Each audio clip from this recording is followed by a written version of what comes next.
اور اسی بنیاد کے پر دنیا کا سب سے پہلا قتل ہوا. قابیل نے اپنے سگے بھائی کو محض حسد کی بنیاد کے پر قتل کیا. تو یہ 3 اہم چیزیں جس کے بارے میں ہمیں چوکنا رہنا چاہیے. اور تقویٰ کا مطالبہ ہی یہی ہے کہ انسان گناہوں سے بچے. چنانچہ تقویٰ کے 3 اہم درجات ہیں. سب سے پہلا اور اہم درجہ یہ ہے کہ ہم کفر و شرک اور معاصی سے بچے. اسی لیے کہتا ہوں میں کہ دنیا کا سب سے بڑا متقی وہ ہے جو شرک و کفر و ان تمام چیزوں سے اپنے آپ کو بچاتا ہے. اس لیے کہ جو جتنے بڑے گناہ سے اپنے آپ کو بچائے گا اتنا بڑا متقی ہوگا. تو شرک جب سب سے بڑا گناہ ہے، کفر سب سے بڑا گناہ ہے، تو لازمی بات ہے کہ ان گناہوں سے بچنے والا سب سے بڑا متقی ہے. آج جو قبروں کے پر جاتے ہیں، مزارات کے پر جاتے ہیں، شرک ہے، بدعات ہے، خرافات، ان تمام چیزوں کو ادا کر رہے ہیں. خاص طور سے صوفیہ کی جماعت جو اپنے آپ کو بہت متقی اور پارسا سمجھتے ہیں، یہاں تک کہ وہ عبادت کے لیے مسجدوں میں نہیں آتے، جو نعوذ باللہ اپنے علموں کے بارے میں دعویٰ کرتے ہیں کہ ہمارا علم انبیاء سے بہتر علم ہے، اس لیے کہ انبیاء کو، نبی کو جبرائیل علیہ السلام کے ذریعے علم عطا کیا گیا، اور ہمیں جو علم عطا کیا جاتا ہے وہ ڈائریکٹ اللہ سے ہمارے سینے کے پر اترتا ہے، اس میں کوئی واسطہ، کوئی سورس نہیں. آج ہم دیکھتے ہیں خاص طور سے باطل قوتیں صوفیزم کو بڑھاوا دے رہی ہیں، چاہے ہمارے ملکوں کی بات کہیں، یورپ کی بات کہیں، دنیاوی اعتبار سے، اس لیے کہ یہ اسلام کے مقابل ایک مذہب ہے، ایک دین ہے جس میں ریاکاری زیادہ ہے. باقاعدہ ان لوگوں کے درمیان رہنے والے پیر و مرشد کے بارے میں بیان کرتے ہیں کہ جب یہ لوگوں کے درمیان آتے ہیں تو میک اپ کر کے آتے ہیں، اور اس کے بعد اپنے چمچوں کے ذریعے بتاتے دیکھیں کہ حضرت کے چہرے کے پر کتنا نور ہے. وہ نور نہیں، وہ میک اپ ہے. یہی تو ریاکاری ہے. تو یہ اسلام کے مقابلے میں کھڑا کیا جانے والا ایک دین ہے، ایک مذہب ہے.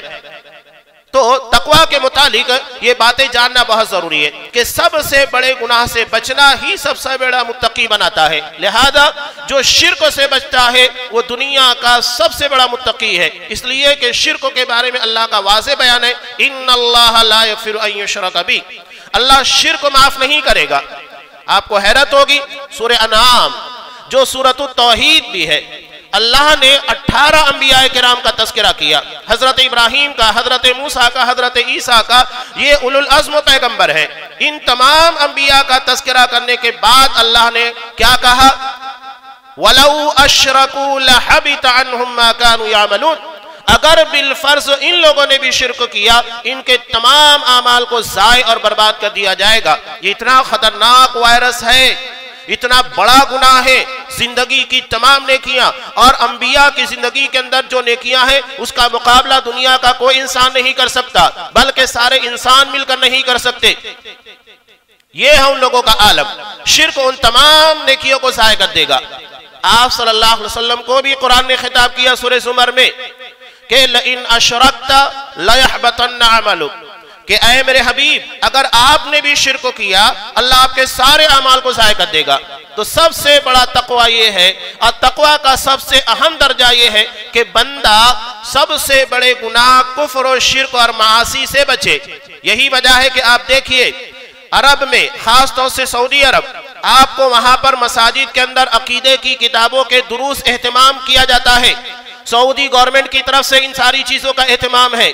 بڑے بڑے علماء، کبار علماء، یہ لوگوں کو کفر و شرک ان تمام چیزوں کے بارے میں آگاہ کرتے ہیں. انبیاء کا سب سے پہلا دعوتی مشن توحید کی سربلندی اور شرک کا خاتمہ ہوتا ہے، اور یہی ہمارے لیے اہمیت رکھتا ہے.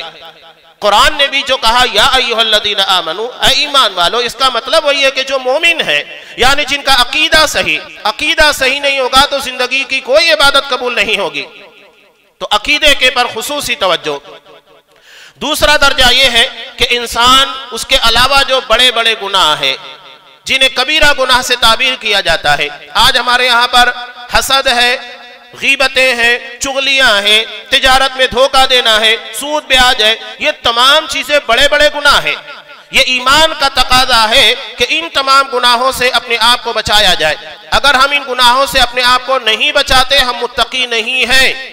اور تیسرا اہم درجہ یہ ہے کہ انسان مشکوک چیزوں سے بھی اپنے آپ کو محفوظ رکھے۔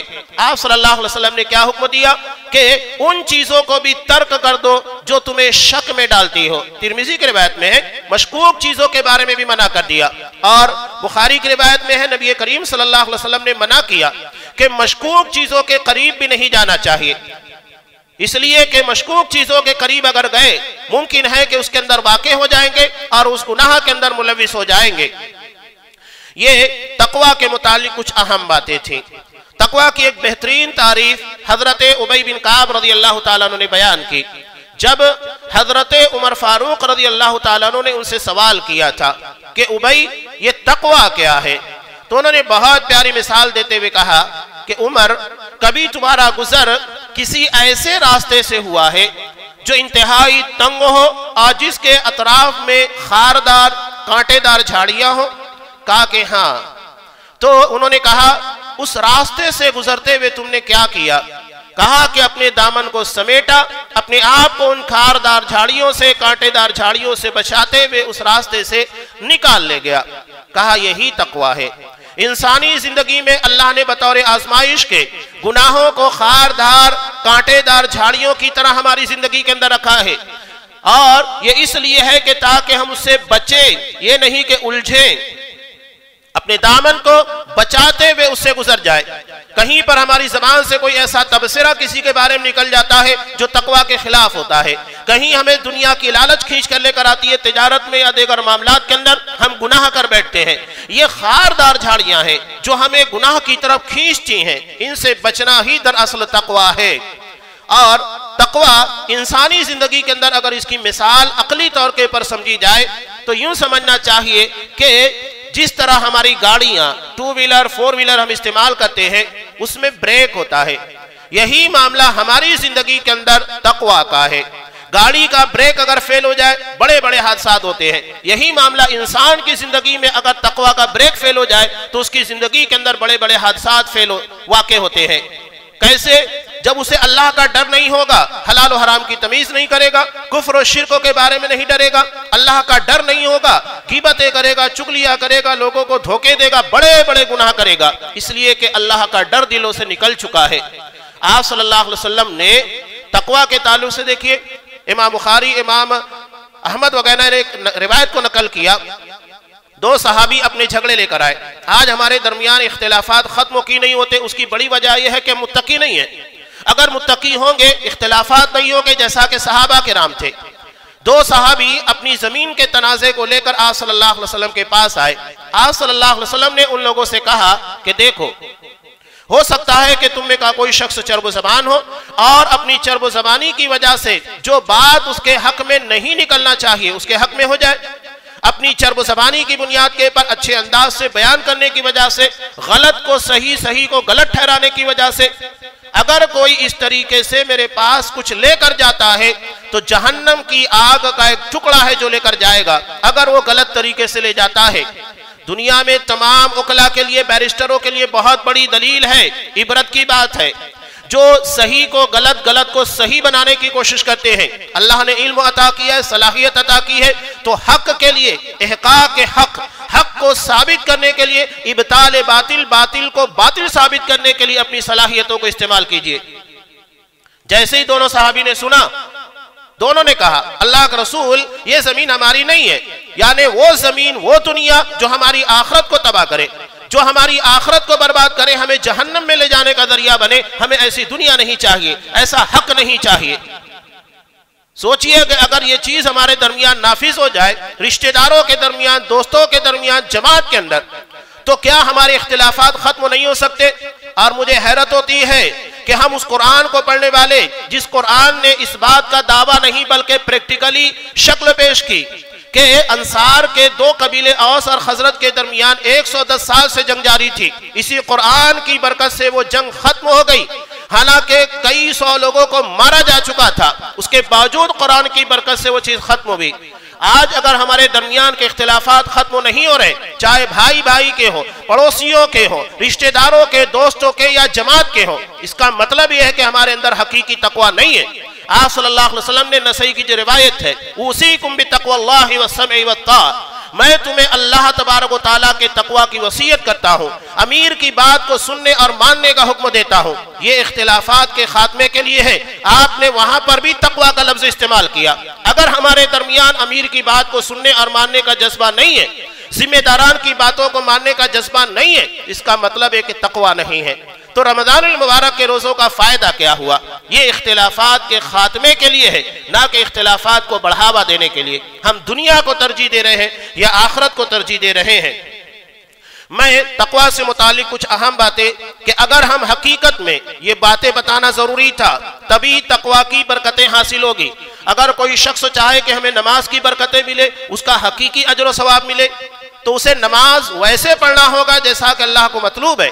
اگر وہ ویسی نماز نہیں پڑھے گا تو اللہ تبارک و تعالیٰ کے ہاں اسے نماز کا ثواب نہیں ملے گا۔ یہی معاملہ تقوی کی برکتوں کا ہے۔ اگر ہم صحیح طور پر متقی نہیں بنے تو ہمیں اللہ کے ہاں پر اس کی برکتیں اور اس کے ثمرات ملنے والے نہیں ہیں۔ ہماری زندگی کے دو بڑے مسائل ہوتے ہیں۔ دو بڑے مسائل کون سے ہیں؟ ایک تو یہ ہے کہ ٹینشن۔ آج اگر آپ غور کیجئے، ہر کسی کی زندگی میں ٹینشن نظر آئے گا، فکر نظر آئے گی، چاہے اپنے بچوں سے متعلق ہو، کاروبار سے متعلق ہو یا کوئی اور مسئلہ ہو۔ اور قومی سطح کے پر اگر ہم دیکھیں تو ہمیں اغیار کا ٹینشن ہے۔ وہ ہمارے مال، ہماری جان کے دشمن بنے ہیں اور ہمارے اسلامی تشخص کے اور ہمارے کلچر کے دشمن بنے ہوئے ہیں۔ وہ مٹا دینا چاہتے ہیں، ختم کر دینا چاہتے ہیں۔ قرآن مجید نے ان ساری چیزوں کے خاتمے کے لیے ایک ہی چیز رکھی ہے، تقوی۔ اللہ سے ڈرو۔ اللہ سے ڈرو گے، گناہوں سے بچو گے، ذمہ داری اس کی ہے۔ جنگ احد کے تناظر میں سورہ آل عمران کی آیت نازل ہوئی۔ کیا آیت نازل ہوئی؟ جب کہ مسلمانوں کی حالت پسپا ہو چکی تھی، اللہ نے کیا حکم دیا؟ وَإِن تَصْبِرُوا وَتَتَّقُوا لَا يَضُرُّكُمْ كَيْدُهُمْ شَيْئًا إِنَّ اللَّهَ بِمَا يَعْمَلُونَ مُحِيطٌ۔ کہ اگر تم تقوی اختیار کرو گے اور صبر یعنی دین کے پر جمے رہو گے، دین کے مطابق عمل کرو گے، تو دشمنوں کی سازشیں، ان کا منصوبہ اور ان کی پلاننگ سب فیل ہو جائے گی۔ کوئی نقصان پہنچانے والا نہیں ہے، سب اللہ دیکھ رہا ہے۔ کوئی چیز اللہ کے علم کے باہر نہیں، وہ ہر چیز کے پر قدرت رکھنے والا ہے۔ تو اللہ نے یہاں پر کیا کہا؟ جب مسلمانوں کی حالت انتہائی ناگفتہ بھی تھی، انتہائی بگڑی بھی، ٹینشن تھا، فکر تھا، ان کے جان مال ان تمام چیزوں کا، اور ہماری زندگی کے اندر رزق کے مسائل ہیں، ہر کسی کے ساتھ جڑے ہیں، نوجوانوں کے لیے بے روزگاری کے مسائل ہیں۔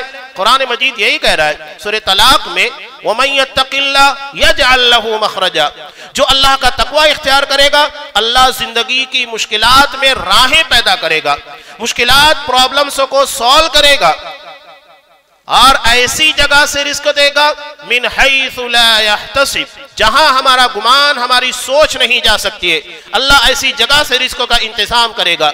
یہ تقوی کی برکتیں ہیں۔ ہمارے رزق کے، تجارت کے مسائل، بے روزگاری کے مسائل حل ہوں گے۔ ہمارے پر فکر جو دشمنوں کی یا کسی بھی دشمن کو، چاہے ہمارے درمیان رہنے والا ہو، ان تمام قسموں کے ٹینشن کو، فکروں کو دور کرنے کے لیے اللہ نے تقوی اختیار کرنے کا حکم دیا۔ اور بستی کے تعلق سے بھی اللہ نے یہی کہا، وَلَوْ أَنَّ أَهْلَ الْقُرَىٰ آمَنُوا وَاتَّقَوْا لَفَتَحْنَا عَلَيْهِمْ بَرَكَاتٍ مِّنَ السَّمَاءِ وَالْأَرْضِ۔ کہ اگر بستی والے ایمان اور تقوی سے اپنے آپ کو مزین کرتے تو نتیجہ کیا ہوتا؟ ہم آسمان سے ان لوگوں کے لیے برکتوں کے دروازے کھول دیتے۔ آج اگر ہمیں لگتا ہے کہ ہماری تجارت، ہماری معیشت، ہمارے روزگار کے اندر برکتیں نہیں ہیں، اس کا مطلب یہ ہے کہ ہم تقوی اور ایمان سے عاری ہو چکے ہیں، کمزور پڑ چکے ہیں۔ یہ جتنا کمزور پڑے گا اتنی زیادہ اللہ تبارک و تعالیٰ کی طرف سے عذاب نازل ہوگا اور نفرتیں نازل ہوگی۔ اور ہم برکتیں چاہتے ہیں تو ہمیں ایمان اور تقوی کو مضبوط کرنا ہوگا۔ یہ قرآن مجید صاف طور پر کہہ رہا ہے۔ اور باتیں تو بہت ساری ہے، میں آخری بات آپ لوگوں کے سامنے رکھوں۔ سارے انسانوں کی زندگی کا ٹارگیٹ اللہ کی رضا، اس کی رحمت اور اس کی جنت ہے۔ قرآن مجید نے جنت کے تعلق سے کیا کہا؟ اعدت للمتقین، جنت متقیوں کے لیے تیار کی گئی ہے۔ اور یہ رمضان اسی تقوی کا ذریعہ ہے، ہمیں متقی بنانے کے لیے آیا ہے، پرفیکٹ مین بنانے کے لیے آیا ہے، جس کی زبان، جس کے کردار، معاملات سے سارے مسلمان اور دنیا کے سارے انسان محفوظ رہے۔ یہ تقوی ہے۔ تو جنت متقیوں کے لیے اللہ نے بنائی۔ زندگی کے اندر رزقوں کے مسائل ہیں، اس کے حل کے لیے تقوی ہے۔ زندگی کے اندر ٹینشن ہے، فکر ہے، اس کے لیے اللہ نے حل رکھا ہے تقوی۔ تو ہمیں ان ساری چیزوں کے پر توجہ دینا ہے. بہت بڑا موقع ہے، گولڈن چانس ہے جو اللہ نے رمضان المبارک کی شکل میں ہمارے سامنے لا کر رکھا ہے. تو ہمیں اس بارے میں توجہ دینا چاہیے، اسے ضائع نہیں کرنا ہے. پتہ نہیں اگلے سال ہم میں کتنے لوگ ہیں جو موجود نہیں ہوں گے. پچھلے سال بھی بہت سارے تھے جو آج ہمارے درمیان نہیں ہیں. اللہ نے موقع دیا، اس موقع کو غنیمت جانیے، ضائع مت ہونے دیجیے گا. اللہ تبارک و تعالیٰ سے دعا ہے کہ پروردگار رمضان المبارک کا مقصد یعنی تقوی، اس کے حصول کے لیے جتنی عبادتیں، تلاوتیں، ذکر و اذکار، دعا، جتنا بھی ہونا چاہیے صدقہ و خیرات وغیرہ، ان تمام چیزوں کو ہمیں اپنانے کی توفیق دے. ہمیں حقیقی متقی بنا، چاہے وہ کفر و شرک سے بچنے والا ہو، بڑے گناہوں سے یا تو عام گناہوں کے ساتھ مشکوک چیزوں سے بچنے والا، ہر قسم کے گناہوں سے بچنے کی توفیق دے. اور اس تقوی کی برکتیں جو ہمیں دنیا اور آخرت دونوں جگہ ملنی چاہیے، پروردگار تو اپنے فضل خاص سے ان تمام رحمتوں اور برکتوں سے ہمیں نواز دے. پروردگار جو ہم میں زندہ ہے انہیں متقی بننے کی توفیق دے. جو دنیا سے جا چکے پروردگار ان کے گناہوں کو بخش دے. جو پریشان حال ہیں ان کی پریشان حالیوں کو دور کر دے. جو قرض دار ہیں ان کے قرضوں کو ادا کرنے کی سبیل پیدا کر. جو بیمار ہیں ان کو شفائے کاملہ عاجلہ عطا فرما. ہمارے بچوں کو نیک بنا اور ہمارے والدین، ہمارے سرپرستوں کو پروردگار بہترین تربیت کرنے والا متقی بنا، اسوہ بنا، نمونہ بنا. اور جب تک ہمیں دنیا میں رکھ اسلام کے پر اور ہمارا خاتمہ ایمان کے پر فرما. آمین. بارک اللہ لنا ولکم فی القرآن العظیم ونفعنی وإیاکم بالآیات والذکر الحکیم انہ تعالی جواد کریم ملک بر رحیم.